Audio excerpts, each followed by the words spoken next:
Polisi menangkap 150 orang pendukung Rizik yang diduga sebagai provokator. Ya. Sejak awal saya sudah sampaikan ya. Surat penangkapan terhadap pemimpin Rizik Syihab diterbitkan penyidik Direktorat Kriminal Khusus Polda Metro Jaya hari ini. Penyidik dalam hal ini akan melakukan penangkapan terhadap yang bersangkutan. Matanya buram, Indonesia gelap. Indonesia terang. Ada yang mau kabur.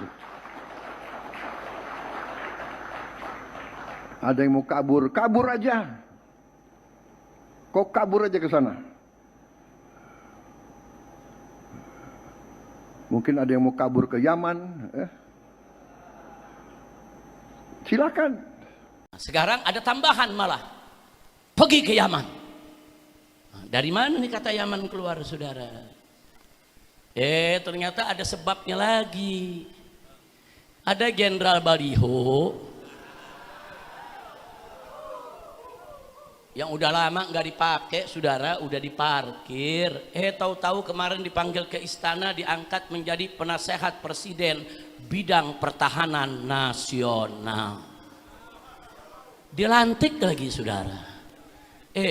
Jenderal Baliho ini, saudara, diduga kuat dengan bukti-bukti yang kita miliki, indikasi-indikasi yang sudah kita kumpulkan, saudara.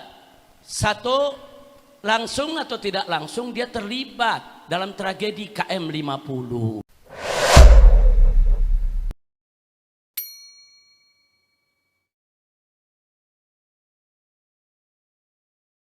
Assalamualaikum warahmatullahi wabarakatuh, sahabat santri yang dirahmati Allah. Ketemu kembali dengan channel ini ya. Semoga sahabat santri masih dalam kondisi yang sangat sehat sekali ya, karena dalam kondisi sekarang yang mungkin cuacanya lagi tidak menentu, kadang hujan, kadang cerah ya, sehingga membuat kondisi tubuh kita itu semakin nggak karuan juga. Video barusan sangat menarik sekali ya untuk kita simak bareng-bareng ya sahabat santri, tetapi video barusan itu bukan serta-merta mewakili keseluruhan isi video. Karena sebuah cuplikan, ketika kita menonton sebuah cuplikan ya, dan menganalogikan bahwa cuplikan itu merupakan intisari dari sebuah video keseluruhan, itu kita sangat-sangat fatal sekali dalam berpikir ya sahabat ya. Jadi alangkah baiknya kita menyimak videonya itu sampai dengan selesai ya, itu tadi, biar kita tidak gagal paham dalam menanggapi sebuah video dan otak kita itu nantinya juga tidak konslet ya. Biar kita gagal paham, alangkah baiknya langsung saja kita simak bareng-bareng. Tetapi sebelum lanjut, buat Anda yang belum subscribe channel ini, jangan lupa dukung channel ini dengan cara di like, di share, dan tombol loncengnya juga diaktifkan, biar Anda tidak ketinggalan kabar info terbaru dari channel ini. Monggo disimak videonya, ini dia, silahkan. Dan saya katakan saya mendukung Rhoma Irama untuk mengklarifikasi soal Habib ini. Karena saya terganggu dan tersinggung terhadap perkembangan ini sesudah saya melihat tiap mau tidur saya lihat YouTube pertengkaran Rhoma Irama, Imaduddin, Gus Abbas dengan para habaib itu luar biasa, menimbulkan pro kontra. Lalu saya lihat apa sih masalahnya? Kalau saya sendiri pribadi, mau Habib itu turunan Nabi atau tidak, kalau salah ya kita koreksi, enggak apa-apa. Tetapi yang lebih dari itu, kemudian ternyata muncul klaim-klaim bahwa Republik Indonesia itu ada karena Habib. Wali Songo itu semuanya Habib. Padahal Habibnya baru datang sesudah Wali Songo meninggal. Gitu loh. Lalu diklaim ini turunan Habib ini. Imam Bonjol coba dibilang itu Habib Sahabuddin. Itu dari mana? Kok Imam Bonjol Habib Sahabuddin? Satu lagu sebujur bangkai Rhoma Irama lebih mulia dan lebih manfaat bagi umat Islam daripada ceramah 70 habaib.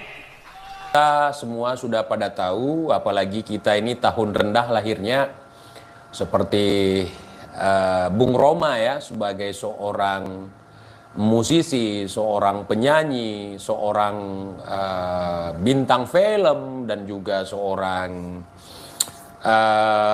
penulis naskah ya, penulis film ya, Masya Allah. dan sebagainya. Pokoknya beliau seorang tokoh yang sangat terkenal baik di Indonesia maupun mancanegara dengan dangdutnya. Karya yang sangat positif menurut saya.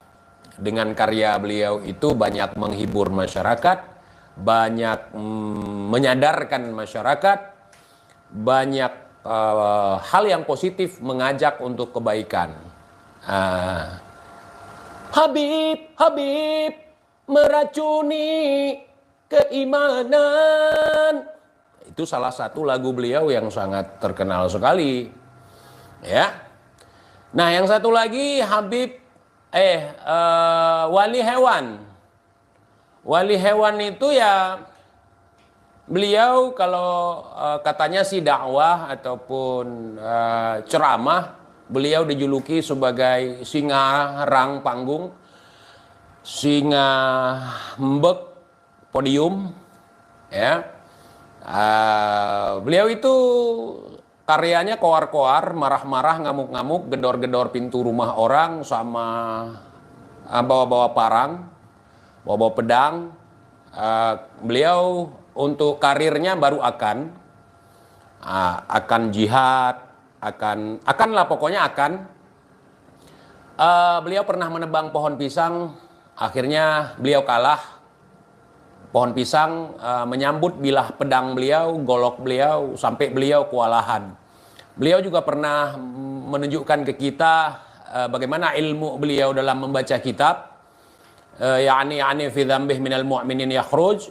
Beliau juga sudah menunjukkan kepada kita ilmu beliau tentang bagaimana pengetahuan beliau tentang ilmu fikih, saudara. Dan juga kita sudah mendengarkan lantunan surah Al-Fatihah Ummul Quran di depan kawan-kawan sekalian. Dan beliau juga punya garomah, bisa bahasa hewan, yakni bahasa anjing dan juga bahasa babi.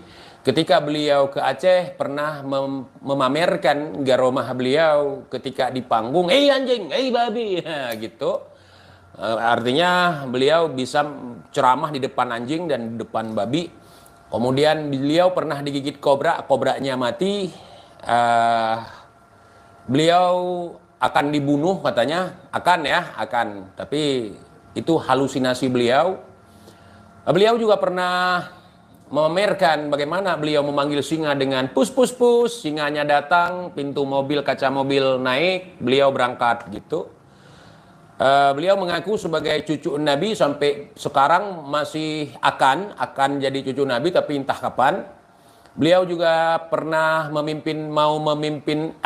memimpin mujahidin untuk menjadi laskar-laskar yang akan bertempur di Palestina di garis depan. Beliau juga pernah akan memimpin kibin-kibin untuk bertempur dengan pasukan Myanmar untuk membela Rohingya. Saudara, beliau prestasinya juga pernah masuk penjara berulang kali. Yang pertama karena mukuli bocil, yang kedua mukuli banci, yang ketiga karena tawuran. Banyak sekali prestasi beliau, ya. Tapi hasil pres, ya. Begitu, saudara. Kalau ditanya manfaat beliau apa, nggak ada. Sedangkan wali dangdut itu manfaatnya sangat banyak sekali. Salah satu saya pribadi, ya. Saya pribadi dengan lagu beliau waktu masa muda saya itu sangat menggelegar.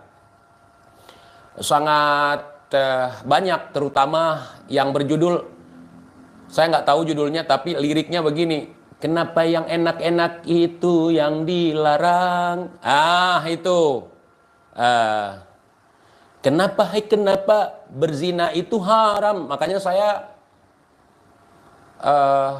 karena lagu begitu, ya, saya sadar gitu. Sehingga ketika saya dekat dengan perempuan yang bukan hak saya, yang tidak halal untuk saya langsung keingat gitu. Itu, ya. Mungkin kita ketika mendengar ceramah kadang kita lupa gitu. Tapi ketika ada lagu Bung Roma yang tentang itu, ya saya jadi ingat lagi gitu. Begitu, Masya Allah. Dan tidak ada lagu Bung Roma yang menyesatkan saya pribadi, ya. tidak ada. Nah, dan yang paling berkesan saat ini saya sudah melihat ya fenomena saat ini ya. Dan lagu beliau itu sudah lama gitu, kayak beliau meramal melalui lagu gitu, lagu dangdut beliau. Enaknya jadi bajingan, kemana-mana diciumi tangan. Asiknya jadi bajingan, kemana-mana ada amplop di tangan. Bajingan, bajingan, bajingan, bajingan. Itu lagu beliau yang sangat luar biasa, saudara. Gitu, ya. Lagu beliau itu. Dan satu lagi, lagu beliau yang seperti ramalan gitu, untuk zaman sekarang cocok gitu. Sekian lama aku menunggu bukti dari nasabmu. Telah lama aku menunggu, selain dirimu Kabib. Nah, sampai di situ aja, nanti nyelekit. Nah, itu lagu beliau yang sangat menginspirasi buat saya gitu. Ya, sangat menginspirasi bagi saya. Mohon maaf suara saya memang serak-serak becek, keek ya. Tetapi saya paksakanlah untuk mencontohkan gitu. Ya. Nah, kalau karya Wali Binatang siapa? Apa karyanya? Hei kerak-kerak bersorban, hei kiai monyet, hei Habib monyet, hei Ustadz monyet. Itu karya beliau dan saya nggak suka ngikutin yang begitu. Nah, beliau Wali Dangdut ini ketika main silat dari zaman dulu ya, di TV-TV, di layar lebar, di mana-mana lah pokoknya. Beliau itu artis. Wali Dangdut ini artis. Jadi kalau beliau nunjukin silat, nggak kelihatan lebaynya. Karena beliau di situ adalah berkarya, seniman. Ketika Habib, bukan Habib ya, Wali ya. Wali Binatang kalau main-main silat kayak ular itu untuk apa? Coba. Untuk apa? Beliau cerita agar Romah digigit kobra, kobranya mati. Biar apa coba? Biar apa coba? Tapi kalau Wali Dangdut jelas tujuannya untuk menghibur masyarakat Indonesia. Di zaman dulu di Aceh itu ada yang namanya konser ya. Kemudian ada yang namanya bioskop, dulu bioskop PHR disebut ya. Kita sering nonton gitu kan. Kita bawa cewek malam-malam gitu. Tahun-tahun 90-an gitu. Atau di bawahnya lagi. Jadi ketika bawa-bawa cewek dari kampung itu kan jalan kaki kita. Belum ada motor kayak sekarang. Belum ada Matic, belum ada ya. Pokoknya jarang-jarang, itu pun kalau ada Astra. Astrea zaman dulu ya. Jadi kita nggak punya motor, bawa cewek naik lewat bukit gitu. Ketika ada godaan dari setan itu, langsung keingat.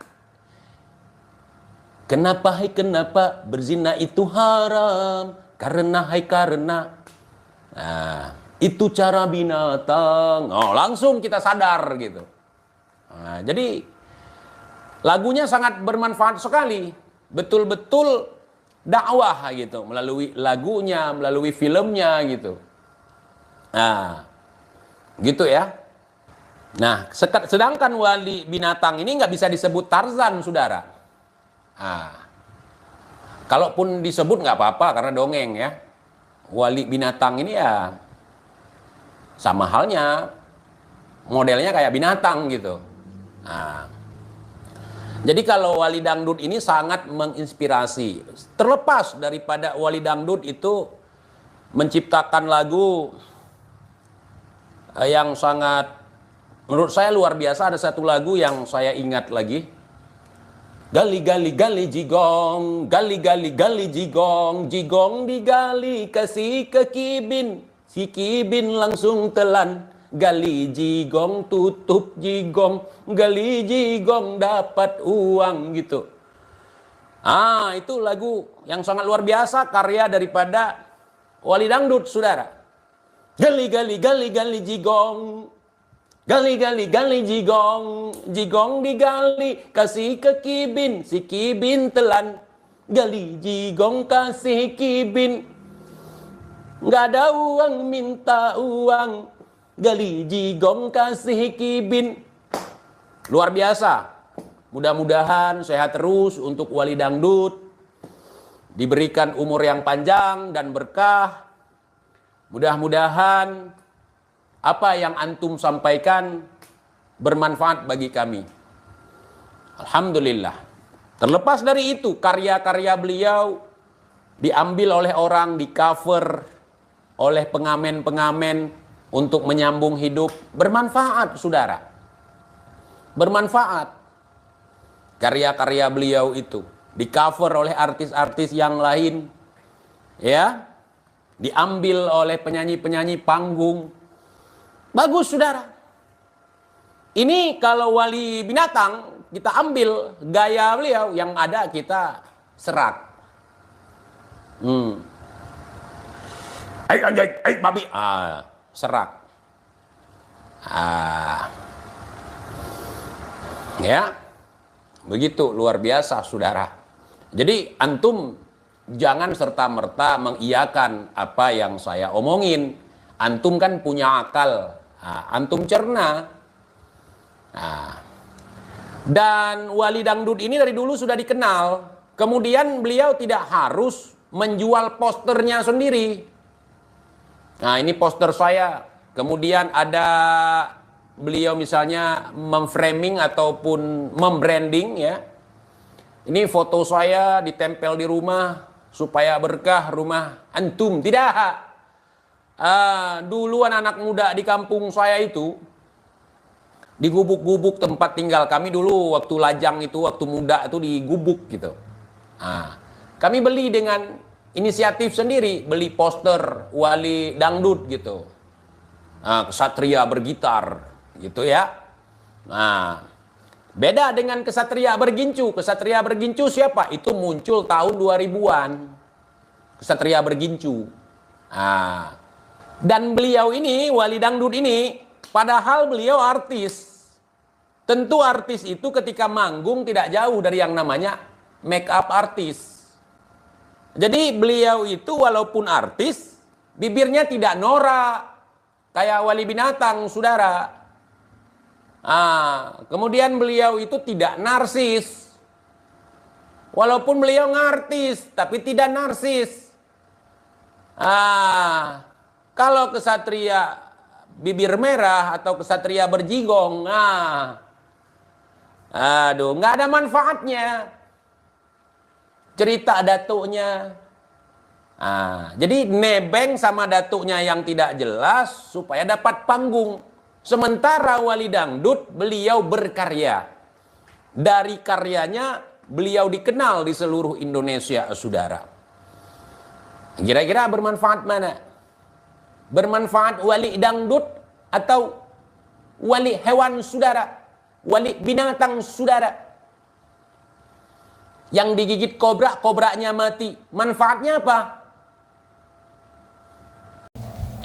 Sahabat Tulita yang dirahmati Allah, terima kasih sudah klik video ini. Semoga video ini bermanfaat, dan apabila video ini bermanfaat jangan lupa di like, di share, dan tinggalkan jejak Anda di kolom komentar tentunya. Sekali lagi, bijaklah dalam menanggapi sebuah video. Ketika kita menanggapi sebuah video dengan ego, maka yang terjadi akan ada perselisihan antar orang-orang yang mungkin kurang pro, ya, yang namanya sebuah situasi pasti ada pro dan kontranya. Jadi ketika kita berdiskusi, utamakan akal pikiran yang waras biar Anda tidak konslet. Terima kasih, dan mungkin video ini bermanfaat. Jangan lupa di share sebanyak-banyaknya dan tinggalkan jejak Anda di kolom komentar. Terima kasih, dan saya akhiri wabillahi taufiq wal hidayah. Wassalamualaikum warahmatullahi wabarakatuh.